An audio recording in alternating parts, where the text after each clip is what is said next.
Then the next thing you have is F. The F sign looks like a frequency after the MN. After the MN, you have the F sign. So this F sign is where you have all your indicators. All your indicators you use to know the movement of the market, to know what's going on in the market. So when I click on the main chart, click on this main chart, I click on the icon, the F plus icon on the main chart. It brings me different indicators. You have trend indicators, you have oscillators, you have volumes indicators, you have your Williams. You see average directional movement index, Bollinger Bands, envelopes, Ichimoku Kinko. You have moving average, parabolic SAR. So once I click on any one of them, let me click on parabolic SAR. I click on parabolic SAR. It takes me to the settings. I can set it if I like. I can adjust whatever I want there. I can adjust this number to whatever I want. I can adjust this number. I can adjust the color. I can add levels. I can do a lot of things here. And I click on done. So this is the parabolic SAR. It comes like a dot. You see those dots? That's the parabolic SAR. I won't be explaining how they work in details because this video is all about explaining the icons and the details on the app. I'll make subsequent videos to explain each of these indicators one after the other. For each video I'll explain a particular indicator so that you understand them perfectly, because each of these indicators have multiple things they do, and a video like this will not be able to explain every indicator. So whenever you click on an indicator, it appears under here. If I click on another one, let envelopes, done, it comes up here. Then I go back to where the F sign that has appeared under here. So that's it. Then there is another part called indicator window. For this main chart, these are indicators that appear on the main chart. There are some indicators that normally don't appear on the main chart. They will appear below the main chart.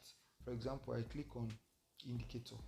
I click on the indicator window, the F plus indicator window. We already have the relative strength index already there. The relative strength index is already positioned itself there already. Sorry.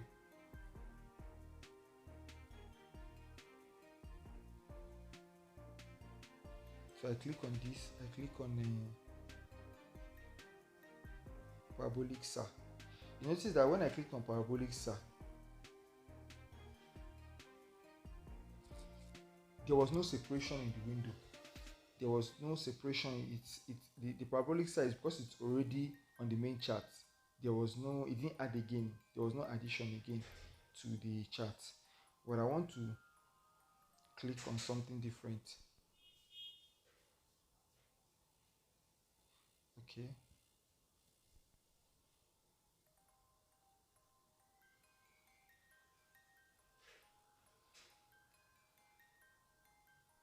Okay. Right now I'm using MT5, and then there's, like I explained before, there's always a difference, technicalities between the MT5 and the MT4. So what I was just explaining at this indicator window is how the MT4 works. Because for the MT4, when you click on this F plus sign, what happens is that a line appears, this part, while this whole chart moves up to something here, or the chart moves up and they compresses themselves here, then another window comes out below here which starts showing different indicators. But in MT5 it's a little bit different. It doesn't work that way. See where it appears. It actually appears somewhere different here. So I can create double windows in MT5. So this F icon here you have here is the same thing, the same process with the F icon you have here, the same process. So whenever I click on it, it brings me back to this where you can get the indicators, and probably want to delete all the indicators you have used. You click on the dustbin icon at the top right hand corner, then mark the ones you want to delete, then click on the dustbin icon, it deletes them. When you go back, you won't see them again. So that's how it works. Then going back to the wheel, click on the wheel. Then you have the plus sign, which is the same thing with this icon here. It does the same purpose. It just helps you to be able to identify a particular candlestick and know what is happening or what happened on that candlestick, to know the price of that candlestick, the price it sold or it bought at that time, and to know the date it bought. And it helps you also to be able to measure the price ranges. Probably you're trying to get your chart, you're trying to use a technical and you're trying to use an indicator on your chart. It helps you to know where you place that indicator before placing it. Probably I want to place my indicator at a certain price, at this certain, maybe at 0.53557. okay, then I'll first of all I use this is like an arrow, a movement icon, an arrow icon to find where the price is. Then I go over to my indicator, click on it, then place it and drag it to be in the same line with it. And drag it to be in the same line with that price. Then you have this dollar icon. The same thing, it shows you your quotes, your currency pairs.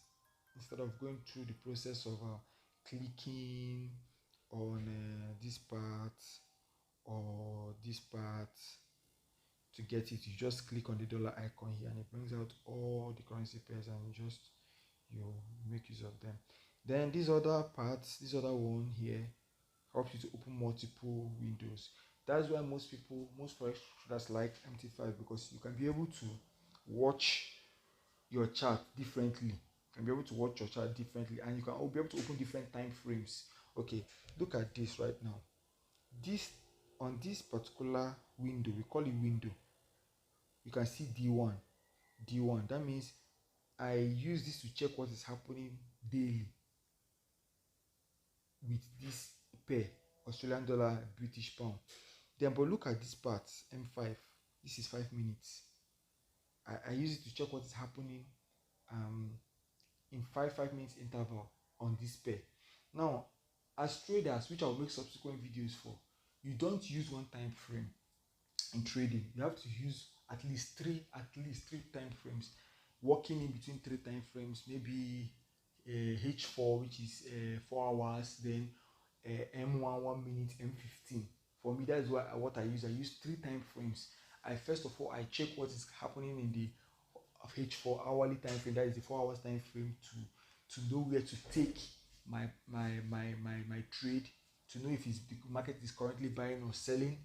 Then I will go to the M1 and check, at that point in time, that means I'm checking what's happening. If it's selling, then I go to my M15 and know in 15 minutes what will happen in 15 minutes time. Then I can be able to cross check the 3 of them. Most of the times, if these 3 time frames show the same movement, that means that market is good. It's a good market to enter. Let's say M1 somehow is bullish, M15 is bullish, H4 is bullish. I will know that this market is actually buying. I'll buy. But most of the times they show different things. For example, let me check M1 here. It looks as if it's about it's actually selling, but it looks as if it wanted to buy, but it went back to sell. Then I check my H4 here. This is completely bullish. You can notice that this is completely bullish. It's bullish. Why this is as if it's bearish, more bearish. So at this point, I will now use my knowledge to be able to know what to do here. This is the M1. M1 is showing something different. The pattern is not very straightforward. So it's my knowledge in Forex that help me to know, and with my indicators that help me to know if I should enter a buy position or a sell position. Then probably I want to delete one of these windows I opened. I go here, I still click on this part. Then I click this is both of them are in M1. So I click any of the windows like this, remove. It takes away the window, takes it off. Then the next icon here is this. And this icon is where I have to on my data for this icon to come up, because it works with internet. But let's go over to another icon before I switch on my data and display. Okay, I go over to this icon here. So this icon is where this part shows my balance currently and my the amount I used to fund my balance. It shows everything about money. So whenever you take a trade, whenever you open a trade, either you buy or sell, it appears here. It appears that this. I've not opened any trade. That's why you're not seeing anything here. Then the next icon is this. This part will show you what you have traded, the market you have traded. Okay, you can see at this part, I have no profit because I've not traded anything on this account. I deposited $100. Actually, it's a demo. Then what is called swap. Then commission is what the trader, the forex broker takes from you anytime you open a trade. So they take little commission, just like what the banks take whenever you do deposit and withdrawal. Then the total balance is 100. Maybe if I've made a profit above here, maybe if I've made $20 profit, what you see at my balance is 120. You see 120. So I've not taken any trade in this account. That's why it's just like this. Then below, assuming I've done some trade in the past and closed them, they will appear here. This is where you see all the opened and closed trade that I have done in the past that I've opened and made profit or made a loss. They appear here. Why on this part, on this other part, these are the trades I are currently on, either buying or selling, appear on this part. Then going over to this place, you have you have orders. Okay, you can see that okay, I opened some trade. I've actually traded on this account, but the forex broker closed every one of them for reasons I really don't know about. This is because this is MT5. In MT4, they will appear at this part. This is where they will appear.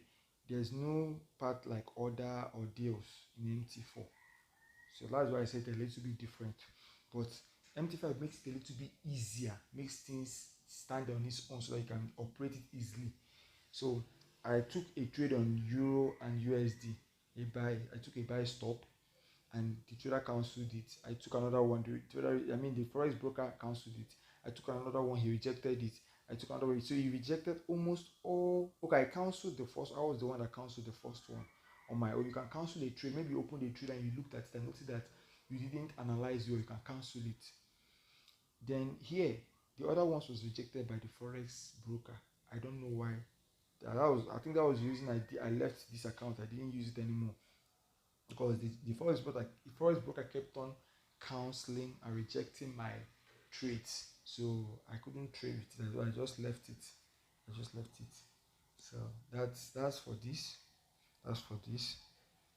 Now I'm going to switch on my data. Okay, before I switch on my data, I will explain something. Now when you click on, if I click on any of these, I click on Euro USD, you can see something below 0.03, 0.00 at 1.1433. What that means that there's what's called lot size, which I will explain when I switch on my data. I will explain that, but you can see at 1.14300, that's the price I opened this trade at. I opened this trade at a buy stop on a price of 1.14300. Then you can see the timing, 2022, on the 2nd or the 8th of February 2022 at I think 14:18, which is around 2 p.m. Around 2 p.m. I opened this trade. Then you can see SL and TP. SL is what is called stop loss. TP is what is called take profit. So stop loss is that point you place is a point you place a price because you don't want to make a loss, and TP is the point you place a price at a level you place a price where you want the trade to take profit, that is to take whatever you have made in the market, the profit you have made, and close the trade. Whenever it touches your TP, whenever your price, the price you actually indicated as TP, whenever the market gets to that price, it will stop at that price. The trade will close. The same thing with the stop loss, the trade will close. I'll explain in details in other videos how the stop loss and the take profit works. not in this video, so that this video will not become so long. Okay, I'll switch on my data now to explain okay, you have this part. This part is every broker gives you analysis of what is going on in the world in each currency pair. So it's like history events. Of course, you know, when you go into forex, it's not just all about learning on in the indicators. You have to know the fundamentals, and the fundamentals is have to know what's happening about those pair at that time. For example, let's say EUR USD means euro coin and United States dollars, euro pounds and United States dollars. Now there can be something going on in the world right now you don't know. Maybe the president of America has decided to declare war on a country in Europe, and that will affect that pair. So this trade broker will come and list this news here, and so that you know that okay, this is what's about to happen. So you have caution, you take caution on how you enter that pair, so that you will not make a loss. Probably if you're on it, maybe you can go leave it, you can walk out of that trade, can close the trade, because you're not certain of what will happen because of the what's going on in the world concerning the countries that make use of that currency or that trade that currency. Because it's not always about the countries that use them, it's about people that trade it also. So you can also go to Google most times and also know what's going on with a certain pair, because your broker will not always list every news about a pair on this app. You can go to Google and then Google and know things about